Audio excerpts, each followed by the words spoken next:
What's up, TikTok? It's your girl, Emmy. Rippled Vibrations. Helping those visionaries raise frequency, raising their voltage by creating a...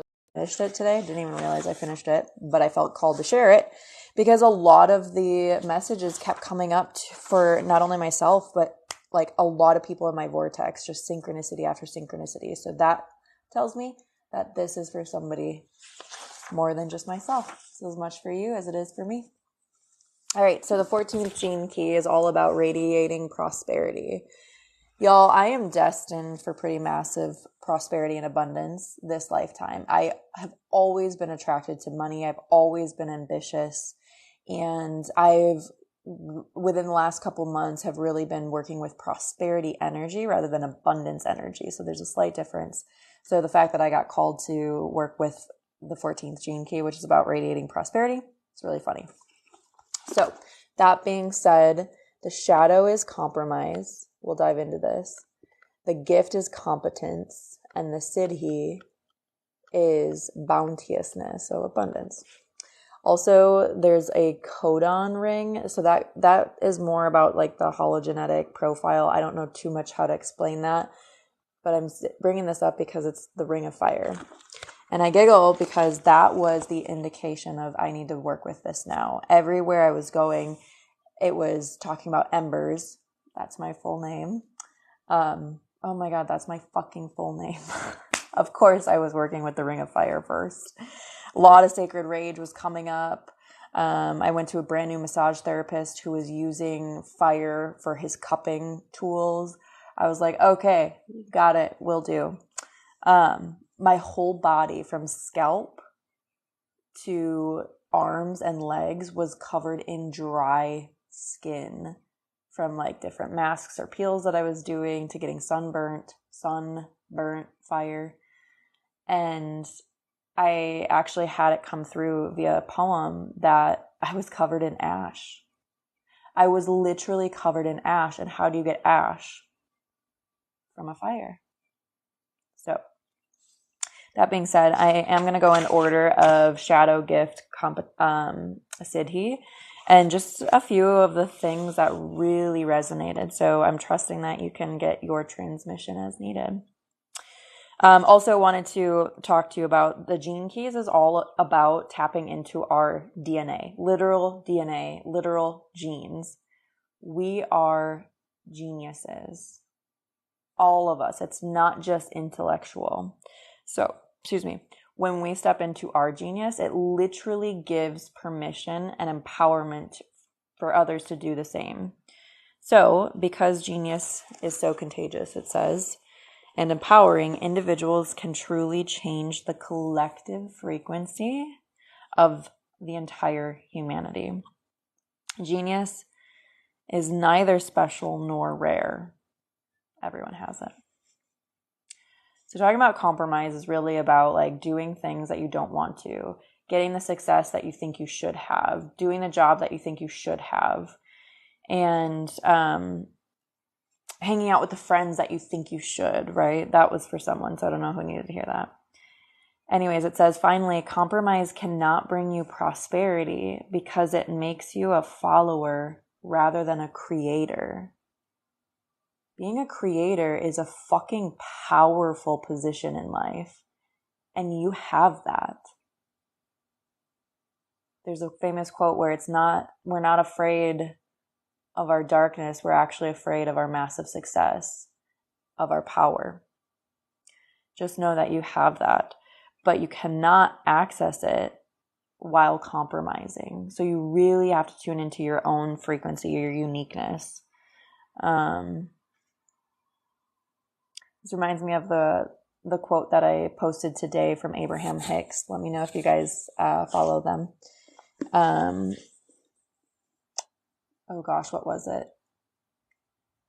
Give me a second. Oh, you cannot have desire. You cannot think of your desire and also the fact that it's not yet arrived because those energies, those thought patterns are contradictory. So it cannot arrive with you noticing that it's not arriving. So I think this is the same thing, right? Compromise cannot bring you prosperity because it makes you a follower rather than a creator. Talking about having the courage to stand alone and pursue one's unique path. That takes a lot of fucking courage, y'all. Especially any black sheep here. Any black sheep of your family. Yeah. It's all about having the courage to stand alone and pursue one's unique path. All right. So the next part is talking about the reactive nature of this shadow of compromise, and it makes you enslaved. And I giggle because I literally just used this on a reel the other day. Anyways, the reactive nature of this shadow, compromise, is also based upon basic insecurity. But instead of collapsing into impotence, these people react by trying to prove themselves. This is a classic pattern in the world today. We see people who are working hard in jobs that are not really right for them in an attempt to prove to themselves and others that they are special. These people are enslaved to their own need for recognition. Ironically, even if they receive recognition, it doesn't fulfill them because they have never unleashed their true potential in life, their genius. Such people are merely pretending to be powerful in life. If you provoke them, they will soon show their insecurity through rage. True power never needs to prove itself to the world, to others, or to the world. True power is only concerned with the job or the mission at hand. So I want to let you into my life a little bit. I think a lot of you know by now that about 8 years ago, I spent 3 years building a 6-figure insurance business. So fresh out of college, 24 years young. 23 turning 24. Anyways, it wasn't until a few years after that I was buying my second investment property, so a 4-plex. And my mom was pissed about it. My mom was pissed that I was buying my 6th door to my name. Like, I'm creating true fucking wealth here, and she's pissed about it. And I was processing that. She literally ruined the day. Like, that's very classic. Classic her. She ruined the day with her fear. She ruined my accomplishment with her fear. And so I was processing with a friend, and you know when you're just so in flow that you can't even control what comes out, but you know it's truth, it's intuition. What had come out was that I was doing this to prove to my mom that I was worth loving. I was doing this to prove to my mom that I was successful. Now, don't get me wrong. I love real estate. And the first time that I signed my contract, I felt like I had done it a million times. So that to me is very much intuition telling me this is your path. But the pace at which I was going, like I needed to buy, was for my mom's approval. And it's so funny because even though that's what I was seeking, her love, proving I'm successful, she didn't see it as that. She thought it was a mistake and it was stupid. And I laugh at that because her vision of success, I could not do. I could not be a doctor. I could not be a nurse. But anything else other than those roles, those employee roles, I was a failure in her eyes. So I was doing what I felt like was successful, maybe not at the pace that I needed to feel successful, but it still wasn't enough in her eyes because we have very different views of what success means. Anyways, during that time, as I built the 6-figure insurance business, everyone was telling me, man, you're fucking powerful. You're doing the damn thing. You're so far advanced. And I'm just like, nope. Skirt. I couldn't feel it. I couldn't receive it. I couldn't do it. I literally, and the reason is I felt like I felt enslaved. And how crazy. Like, that's the word that I just used the other day. And I felt enslaved because it wasn't in alignment.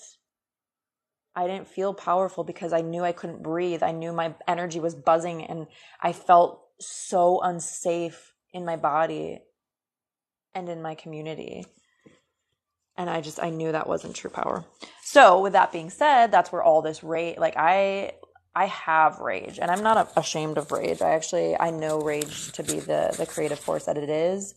Top athletes like Michael Jordan talk about harnessing rage on the court, right? But being able to control it. So I intentionally have sacred rage ceremonies so that I can access the depth of that creative life force, but then also in a contained, controlled environment so that I'm not barfing it on people. You know what I mean?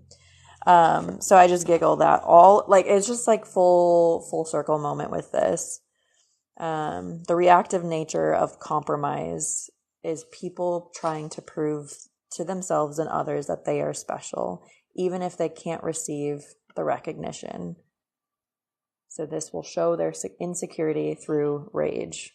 True power needs not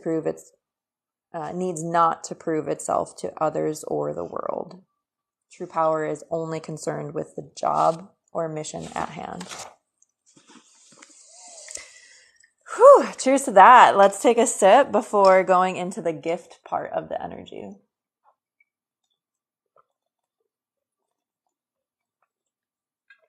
Cool. As you guys are joining, type in what time zone y'all are tuning in from. Okay, so the gift side of the shadow of compromise is that of competence. And I laugh because the fire in the belly. Literally last night I went to bed with an upset stomach and I'm like, there's something going on with my belly. And then I woke up to read this chapter, or this part of the chapter. To be competent means to be able to think both logically and laterally whenever needed. The key to efficiency, that is definitely a skill of mine, is the ability to switch spontaneously between creativity and receptivity. Masculine, feminine. God, goddess. Father, mother. Which means that it's self-adjusting. At the same time as acting, this gift is simultaneously listening and responding to its environment. To feel centered. This is all about being centered in your belly, right? Like that power, that solar plexus is the power center. To feel centered is to move and breathe from the belly. And for centuries, many cultures have understood this truth. The whole notion of the solar plexus and the fire in the belly comes from a profound understanding of the power of this region of our body. The navel is seen symbolically as the font of human power and fertility. So it's about drawing rather than pushing. Drawing rather than pushing. Those who have the 14th gift strongly activated in their hologenetic profile, again, you can go on the Gene Keys website and get that for free, are often the driving force that can implement a particular vision or idea. Theirs is the gift of rousing the team spirit that is necessary to get an idea off the paper and into the world. All team members must be joined together in a mutual enthusiasm for the same ideal. It is also interesting to note that a competent team cannot contain members who compromise. A competent team cannot contain members who compromise. Remember, that's the shadow. We're moving into the gift. Okay. I'd like to stop and share a personal story with this. I don't know how many of y'all know, but I've been dancing since I was 3 years old, and I was on varsity Poms, which is kind of like cheers. So literally a freaking cheerleader, and enthusiasm is one of my gifts. Like, many people will tell me that I have that transference of emotion, and it's enthusiasm. And naturally, I just have an enthusiasm for life, yes. And also, I know that you have the capability to feel what that feels like. That lightness, that charged activation, okay? And so that's what's necessary to get an idea off the paper and into the world. The story is specifically strong in like the spiritual community. A lot of people talk about manifesting as just like talking or visualizing ideas or desires. And that's a really important piece to manifesting. And that's just talking the talk, right? So I had one of my leaders, he was all about like talking about his desires of building a community that did X, Y, and Z. And he would get so frustrated with me that I was like, cool, what's our next step? Like, and I would get frustrated with him, right? Like, so there was definitely a timing balance that I needed to learn. But he's like, Emmy, this is how we manifest. We manifest by talking about it and drawing it closer into our vortex.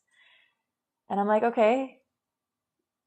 So then what networking event are you going to go to meet the person that can be your center of influence? What phone call are you going to do? What podcast are you going to start or be on to get the message out there? You know, like to birth is taking an idea, fertilizing it, drawing it through the human existence into the world. Like that is the birthing process of an idea or a human or whatever, right? Which a human is an idea. And so that's something that I very much innately know, that there has to be the embodiment of it, the frequency, the energy of an idea, and also the enthusiasm is that activating manifesting the creative force. Okay. Continuing on, it just talks about the 14th gift. If this is strong in your profile, you're usually really powerful team players. Excuse me.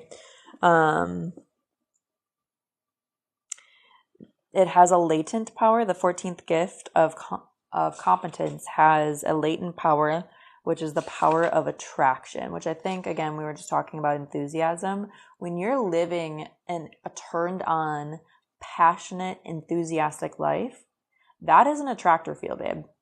That is an attractor field.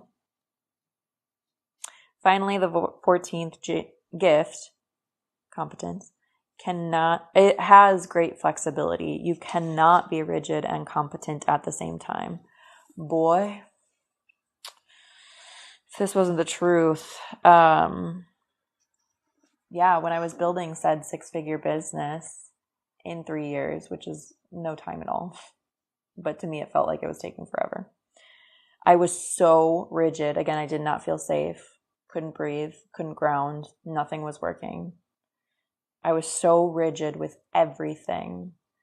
And I know that was me building skill, right? I was learning the skills of an entire business I knew nothing about. I was learning the sales process. I was learning entrepreneurship in general. And then once I had the competence of like, what does insurance do? What does financial planning do?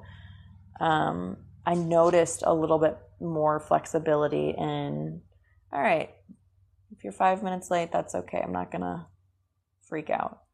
Okay, I might take off for the next 3 weeks, right? So I had some more flexibility. Hey, Charles, good to see you. And then moving on, so the 14th gene key and working into the Siddhi, which is all about enlightenment, that energy is that of bounteousness. So I want to start by sharing with you that yesterday I got Reiki 2 attuned. Yay. It was me and one of my other soul sisters. And then after our 4-hour session, we spent the day just walking the land. We were on 50 acres. We had a little bit of cannabis ceremony to really integrate what we were going through and just continue processing and really absorbing nature frequency, which y'all know that's fucking potent. Anyways, during our walk, right, a couple hours of walking, my sister kept just freaking out about all these spider webs. And finally it got to the point after maybe a half hour and she looked at me, she's like, are you not getting any spider webs? Like, am I taking all of them? Like, what the fuck is going on? Because I don't see you reacting.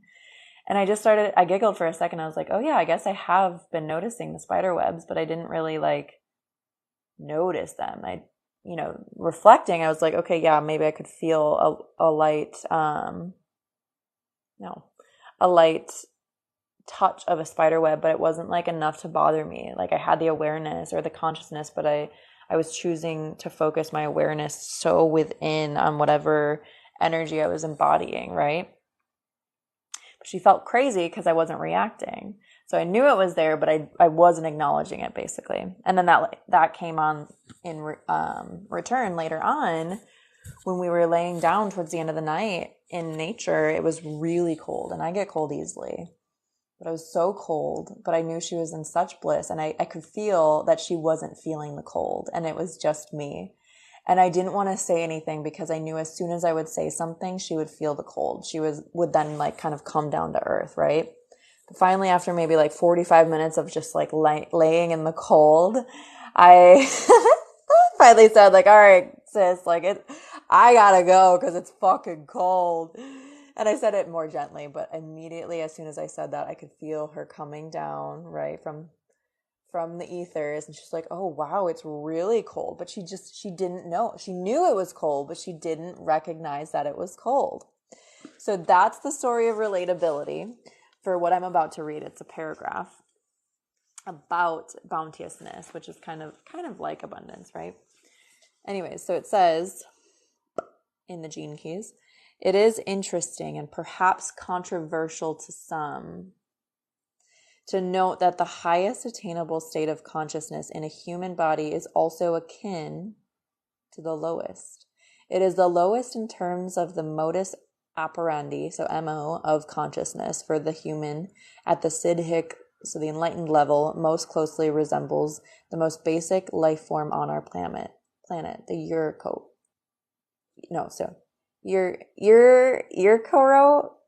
Eukaryote, whatever. Eukaryotes, such as amoeba, are incapable of awareness, although they do have a consciousness. And in this respect, they are the building blocks of life on our planet. These primitive, single-celled organisms are an apt symbol of the siddhic level of consciousness. They have a nucleus containing genetic instruction and some form of protective membrane, and that's about it. Likewise, for the one manifesting a siddhic state, so an enlightened state, there is no normal functioning of awareness. Naturally, human awareness continues, but it works mechanically and only when called upon by outside stimulus. Otherwise, the siddhic state is very similar to that within the amoeba. There are genetic instructions to be followed from within the nucleus, but other than that, there is nothing. So it's the awareness, it's the consciousness, but not the awareness. So it's so present moment that you're not noticing displeasure unless called upon.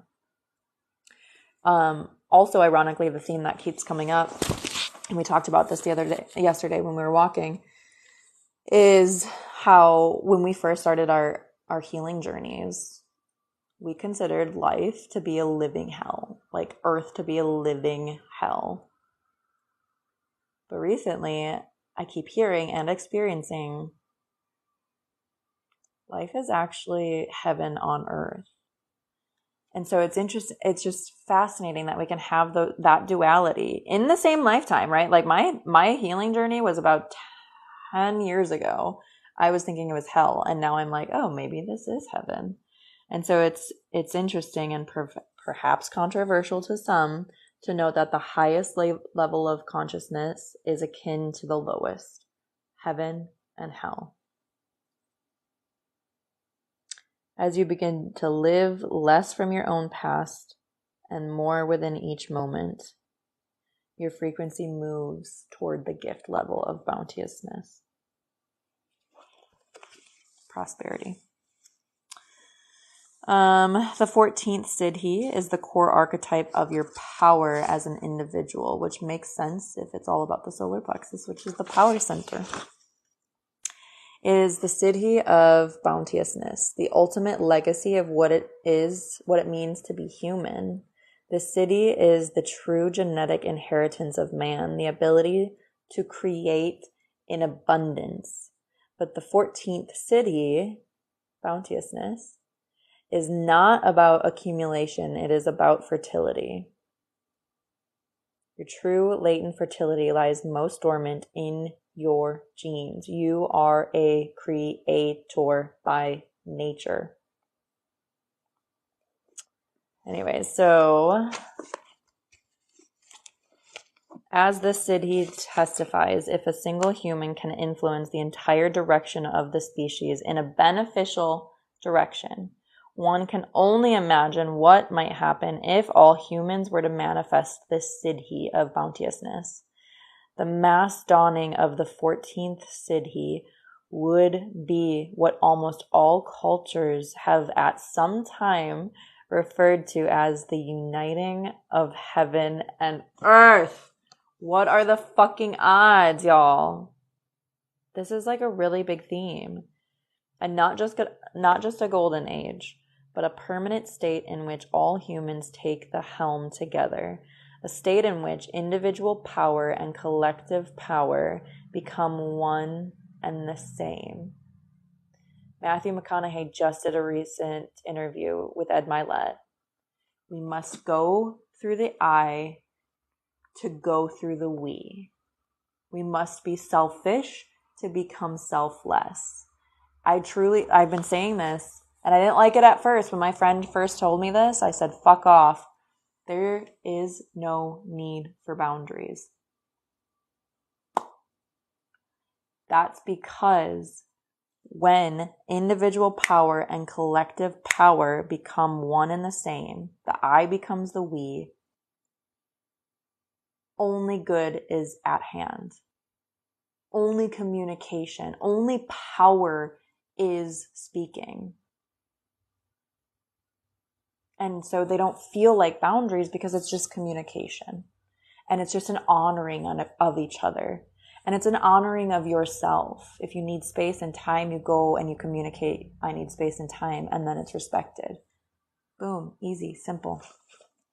And you're around people that are less draining for you to need space and time. You know what I mean? Anyways, that's a whole other thing. At this level, the 14th gene key is all about personal power. So at this level, we need to view humanity as one large, expanding genetic vehicle. Each individual human is simply another set of bioenergetic instructions in the greater body. In this sense, individuality is actually the same thing as interference. If a cell within the body behaves as though it has an identity of its own, it cannot function clearly. The I is the we. If we are the amoeba, so if all of our innards are the nucleus and our body is the exoskeleton, the nucleus is what contains the genetic DNA, which is that instruction. And we all have an instruction here on Earth. We all came with a purpose. And we cannot compromise. By not compromising, we get our power of competence, and we are working in our genius as a larger body, right? Like, think of me and you and your mom and your friend. We are all just little amoebas. We're little cells in this larger human body. And true coherency needs to happen. And it only can happen if we're all doing our genetic job. If we're all honoring our genetic job. That way, truly a rising tide lifts all ships. So as you attune and you enlighten and ascend because you're listening to your genetic code, your direction, your mission, we all are. Because remember, what did it say in the beginning? Tapping into your genius is empowering. It's contagious. Whew. So I didn't even realize until I did my Instagram live with this that this was the end of the chapter on the 14th gene key. And that's why I felt called to share it with you guys. But so many synchronicities. My next one is going to be on impatience. And y'all, that is a fucking energy in my life. So I know that I've been learning to transmute that into the higher gift. So I'll be excited to absorb some of those. all of that frequency, and then we'll have an opportunity to share it. Anyways, enjoy your night.